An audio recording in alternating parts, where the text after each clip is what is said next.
Hello Joseph, comment tu vas? Ça va super et toi? Yes, ça va, merci. Est-ce que tu pourrais te présenter pour les personnes qui ne te connaissent pas? Avec grand plaisir. Moi c'est Joseph, 28 ans, bientôt 29, on grandit vite, de Paris. Ça fait 3 ans et demi que je suis à mon compte, Ok. presque 3 ans que je crée du contenu dans le domaine de la santé mentale. Et avant ça j'ai eu des petites aventures commerciales, infirmier, j'ai touché à tous les domaines. Mais je me suis rapproché vraiment du domaine humain, du domaine santé mentale. Tu vas comprendre un peu après pourquoi. Ok, top. Et du coup, donc j'ai vu que tu étais l'hôte du podcast On parle de tout. Qu'est-ce qui t'a poussé à lancer ce podcast? Pourquoi ce podcast? Je voulais faire des blagues, mais je sais qu'on est un peu pressé par le temps. On parle de tout. C'est un média pour la santé mentale qui est né, on va dire, à cause et grâce à mon vécu personnel. Ok. Moi, petit parisien, tu vois, et à 18 ans, une petite vie banale, normale. Et j'ai perdu brutalement mon papa d'une crise cardiaque. Suite à ça, voilà, le moral n'était pas au top.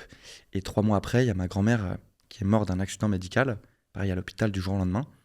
Et donc, je perds la grand-mère, le papa. Et c'est vrai que mois après mois, je plonge dans ce qu'on appelle une dépression. Antidépresseurs, anxiolytiques, psychologues, psychiatres, la totale, tu vois. Ouais. On fait tout pour s'en sortir. Même l'alcool et les joints. Ah, Il faut pas, mais... oups. Tu prends pas, toi? Non, pas du tout. C'est bon, continue. Et en fait, la seule chose qui m'a fait beaucoup de bien pour aller mieux, c'est un groupe de parole où ma mère m'avait obligé à aller. À côté de chez moi, elle m'a dit, t'y vas, ça dure 1 heure et demie. C'est un groupe de parole pour les jeunes et pour le deuil. Et tu vas parler. J'arrive, au début timide. Et en fait, ça m'a fait énormément de bien. Et quand je suis sorti de ce groupe de parole et que quelques mois après, ça allait mieux, que fini les médicaments, fini les psys, je me suis dit, mais Joe, tu sais pas encore ce que tu veux faire exactement. Tu es à la fin de ton master de commerce, mais tu sais qu'une fois ton diplôme en poche, tu veux créer un projet qui va aider les jeunes à traverser ce que tu as traversé. Ok, c'est vraiment top. C'est bien quand ça démarre d'une histoire, de quelque chose de profond et que derrière, tu arrives à créer quelque chose. Donc, c'est beau, c'est très beau. Merci. Du coup, donc la première question que j'ai pour toi, c'est que donc tu as créé ce podcast, tu as rencontré divers créateurs de contenu, et du coup, est-ce que tu en as rencontré qui ont des principaux défis en termes de santé mentale? Ouais, par défi, une épreuve qui... Ouais, c'est ça. Ouais. Bah, y en a un que j'aimerais bien mettre en valeur, tu vois, et qui me ressemble un peu, justement. C'est Mister Dreamax. Peut-être Ok, t'en as entendu oui, je parler. vois. Il Ouais. tourne ici, je crois. Ouais, Hein. ouais, ouais. Il va bientôt venir Ah, aussi. Donc, oh là là. Et Cyril, je l'ai rencontré il y a pas longtemps, il y a un peu moins d'1 an. mhm. Je l'avais vu sur les réseaux.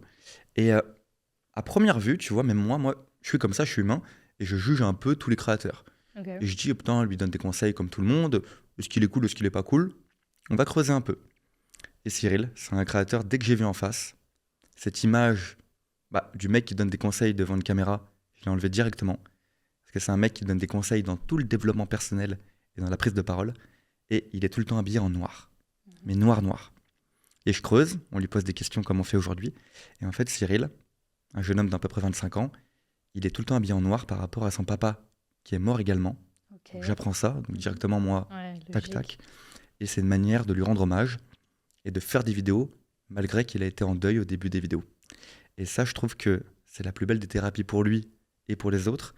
Et il montre qu'en fait, quand tu es créateur, tu peux en même temps kiffer toi, faire kiffer les autres et avoir une sorte de belle résilience tout en travaillant. C'est vrai que quand je vois ses vidéos, il a toujours le smile, il a toujours la bonne humeur et tout. Et j'avais pas cette référence quand il est habillé en noir. Donc, Ouais, ok, il franchement, n'en parle c'est... jamais, hein, très humble. Ouais, c'est vrai que ouais, j'avais pas l'impression. Bon, après, moi, je vois que ses vidéos. Mais c'est vrai que quand on creuse et qu'on connaît la profondeur, c'est super intéressant. T'as vu, donc s'il nous écoute, je lui dis, hein, j'étais un peu chouchou au début, mon gars, mais t'es un mec en or maintenant. Ah, aujourd'hui, c'est bon. C'est bon.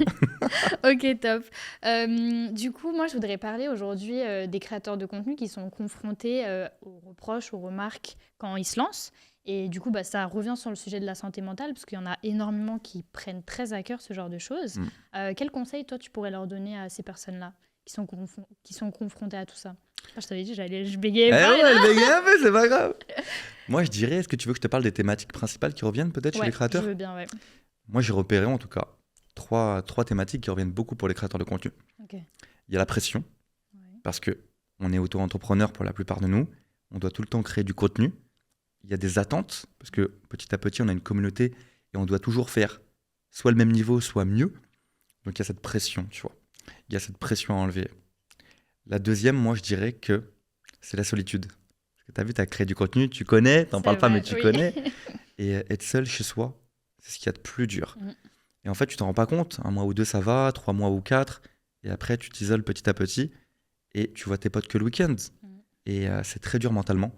Et c'est pour ça que moi, j'ai pris des bureaux depuis 1 an et demi, tu vois, Ok, ouais. où c'est trop important de s'entourer avec d'autres créateurs.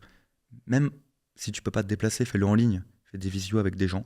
Parce que la solitude, c'est quelque chose qui peut faire t'abandonner au long terme. Mhm. Même au court terme, d'ailleurs. Ouais. C'est vrai que moi, si aujourd'hui j'ai rejoint Podspace, il y a une raison principale, c'est celle-là aussi. Ah, Parce que t'es chez toi, tu fais des vidéos, c'est bien, hein, mais t'es toute seule toute la journée en fait. Donc moi, j'aime beaucoup le social et il faut absolument que j'ai cette touche où je communique avec les autres. Enfin, ça me remplit en fait. bah. Donc je vois totalement. Et du coup, quel conseil toi tu donnerais à ces personnes-là qui sont confrontées aux trois choses que tu as dit? Moi, je dirais de prendre son téléphone portable, peu importe, t'envoies un message à des créateurs que tu connais ou que tu connais pas Mhm.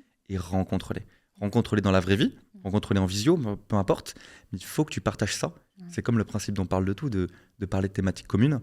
La thématique de l'anxiété quand tu es un créateur de contenu ou que tu te sens seul, c'est pas en parlant à ta maman ou à C'est vrai, ouais. des potes non créateurs, il faut en parler à d'autres créateurs. Mhm. Donc ouais, prends ton téléphone, j'allais dire tes coronesses, et parle-en parce que ça va beaucoup t'aider. Ok, ok. Et comment tu aiderais les personnes qui ont la problématique de je réagis mal face aux haters? Par exemple, ça m'enfonce, je m'isole, je prends très mal ce qu'on me dit, ça m'affecte, je perds confiance en moi. Qu'est-ce que tu dirais à ces personnes-là? Parce que quand on se lance, on a beaucoup de critiques en fait. Tu sais que c'est drôle parce que moi-même j'ai des commentaires, Oui, plein de on en a commentaires dans la tous. santé mentale. Ouais. Qu'est-ce que tu nous parles de dépression? Je suis sûr que t'es un mytho, ton papa il est même pas mort, ça se trouve. Ah, carrément? Il y a plein de Ok. commentaires, tu verras de tout. Ouais. Le Et monde est méchant, comme on dit. ouais, oui. Et moi j'ai une technique, dis-moi si tu l'as utilisée, c'est que automatiquement, tu peux aller voir le dernier commentaire. Dès qu'il y a un commentaire de haineux, qui est injustifié, je supprime pas, Ok. je réponds pas méchamment, Mhm. et je réponds avec beaucoup de second degré, avec Ok. de l'amour. Ok. Et je réponds à un truc totalement bête parce que leur message il est bête. Oui, c'est vrai. Souvent, t'as vu, c'est des gamins de 14 ans avec une photo d'animaux. C'est vrai. Et par exemple, imagine qu'il y a un mec qui va me dire t'es qu'une petite merde, tes vidéos c'est nul. Je vais répondre merci de ton soutien, mon frérot. Je vais Ouais, tenter c'est de vrai. m'encourager. Si t'as d'autres conseils pertinents comme ça, je les prends. Smile N'hésite et pas à cœur. envoyer, ouais. Non, c'est pas mal.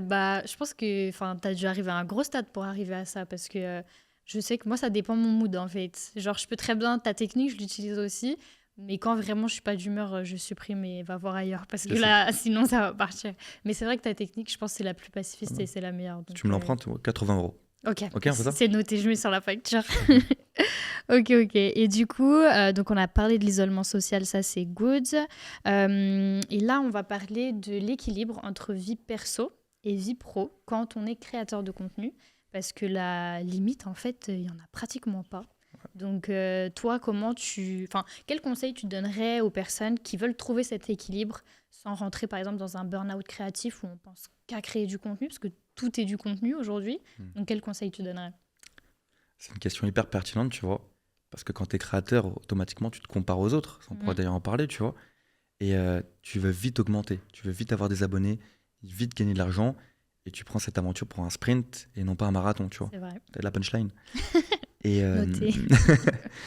et est-ce que tu peux répéter ta question pour bien que je Ouais. réponde? Quel conseil tu donnerais aux personnes qui veulent trouver un équilibre entre vie pro, vie perso dans la création de contenu?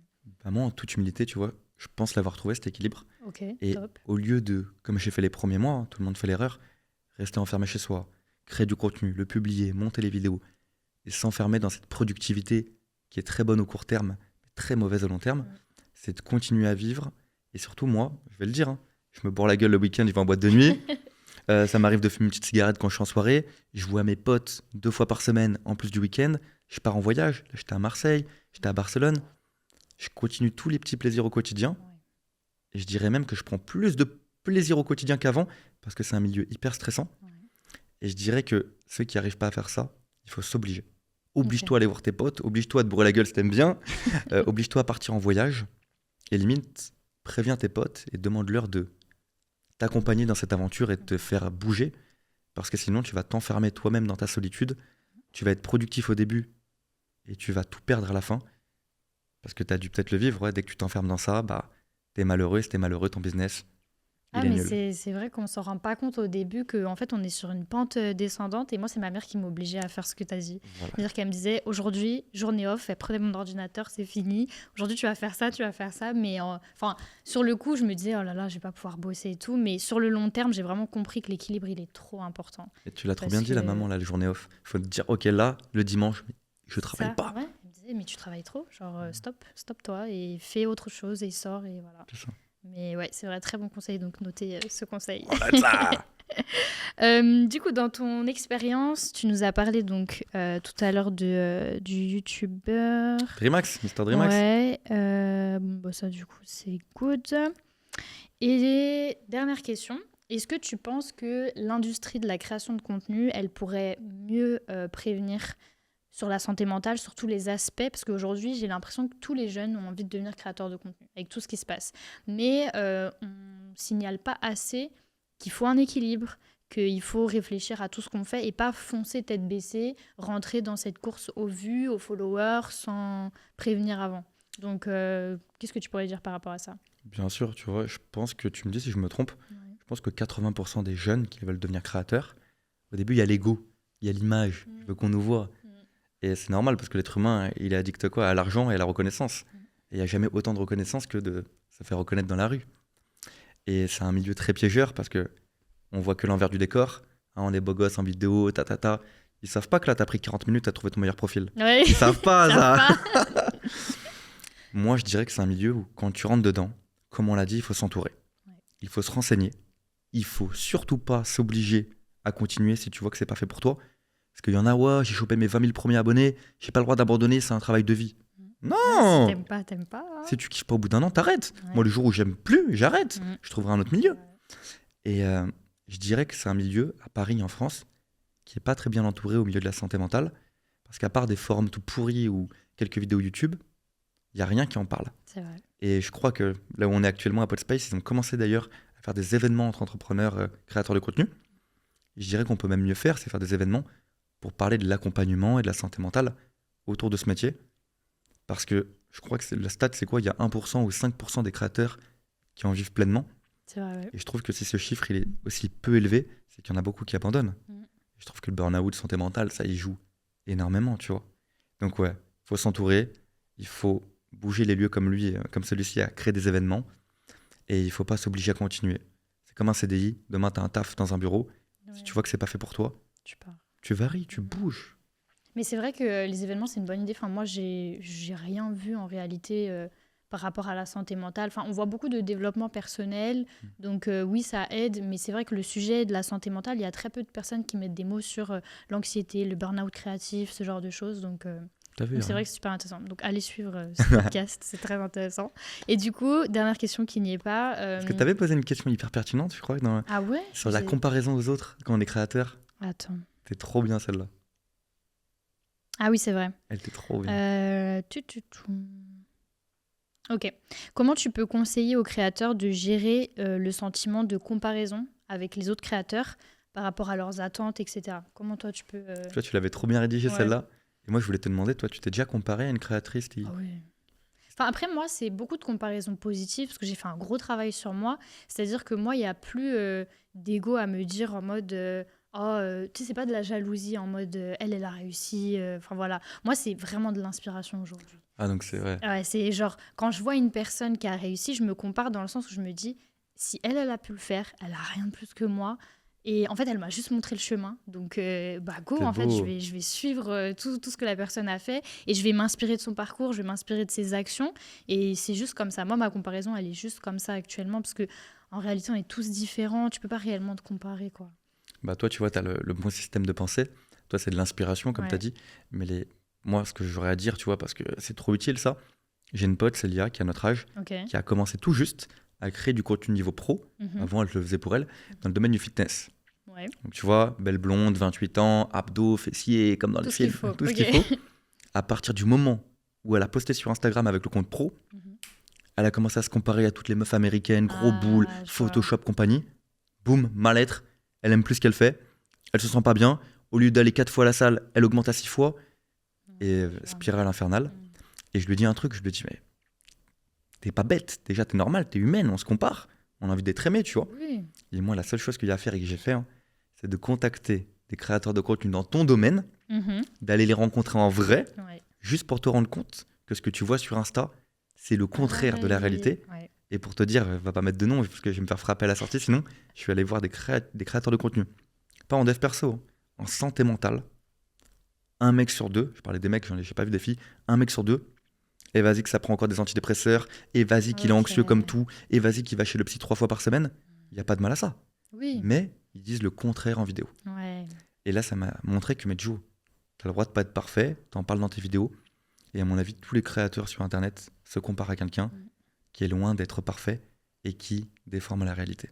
C'est vrai qu'en ce moment, ce qui marche le mieux, c'est le contenu authentique. Parce que du coup, les gens comprennent que derrière la caméra, il y a un humain, en fait. Parce qu'avant, c'était vraiment du contenu lisse. Et je pense que c'est pour ça que la mauvaise comparaison arrive. Parce que le contenu est trop parfait et on se dit, faut que j'ai une vie comme ça. Mais ça n'existe pas, en fait. Donc, je suis totalement d'accord. Et tu veux avec savoir, ce que moi, t'as dit. la vidéo où j'ai eu le plus de commentaires positifs, Ouais, c'est la vidéo où je, entre guillemets, où je me rabaisse, oui. où je parle de tous mes anciens problèmes de cul. Excuse-moi pour le gros Ok. mot. Et j'ai jamais eu autant de commentaires positifs de mecs qui me font Waouh, comment t'as guéri, comment t'as géré ça, t'as du courage d'en parler. Et comme t'as dit, maintenant on est en 2024, c'est une génération où on veut être authentique. Bah oui. Donc il n'y a pas besoin de comparaison. Et au contraire, je trouve que tu parles de tes défauts, t'as plus de commentaires positifs qu'en Maintenant, te ouais. vantant. Bah oui, parce que les gens peuvent vraiment s'identifier à toi parce qu'ils sont dans la même situation, alors qu'avant, c'est des tabous, c'est il faut pas dire, il faut pas montrer, il faut être parfait. Mais aujourd'hui, c'est ce qui fonctionne. Donc, Bah, ça serait beau comme t'animes là que tu nous parles d'un de tes défauts vite fait, un complexe. Bah oui, Ah, ça serait magnifique pour finir. des Ouais. défauts. Oh, en vrai, j'en ai des plein, mais Un gros là. parce que un gros. Moi, bon, j'avoue, moi, ça a toujours été mon physique. C'était en mode, ouais, j'aime pas parce que je me comparais d'une mauvaise manière, quoi. Et du coup, par la suite, j'ai juste compris que je pouvais pas réellement changer, j'allais pas faire de la chirurgie ou autre. Il y en a qui en font, c'est très très bien, mais j'ai préféré prendre le chemin de je vais tout faire pour accepter. Je vais tout faire pour accepter comme je suis. Et au final, bon, c'est pas trop mal maintenant. Euh, Je moi m'en je dis rien je après. m'en sors pas trop mal, mais Après non, il y aura des maintenant, commentaires, t'es un charreau, compagnie. Ouais. Moi je dis rien. Voilà. non, c'est ouais, au début c'était beaucoup ça, c'est j'aimais pas passer à l'écran et en fait je me suis forcée à me filmer avec mes plus gros défauts. Comme on disait, le premier C'est quoi un de tes plus gros défauts là? mon nez, j'aime pas du tout mon nez. Je vais pas clasher, hein. Non, j'aime pas du tout mon nez. Et franchement, ouais, il y a une époque, je pense il y a 4 ans, je passais mes journées sur les pages de chirurgiens en Ouais, mode putain, qu'est-ce que je pourrais faire. Mais au final, je me suis dit non, sérieux. Enfin, genre, fais le travail. Genre, j'ai eu plus de récompenses positives à faire le job. Moi, j'ai préféré le process d'accepter. Aujourd'hui, je veux pas dire que je l'aime, mais je vais dire que en fait, j'accepte de vivre avec et je vis très bien. Et je respire très bien. tu parles trop bien. Voilà, elle parle trop bien, les gars. Et est-ce que créer du contenu, on a inversé les rôles. Ouais. Est-ce que créer du contenu, ça t'a aidé à mieux accepter tes défauts?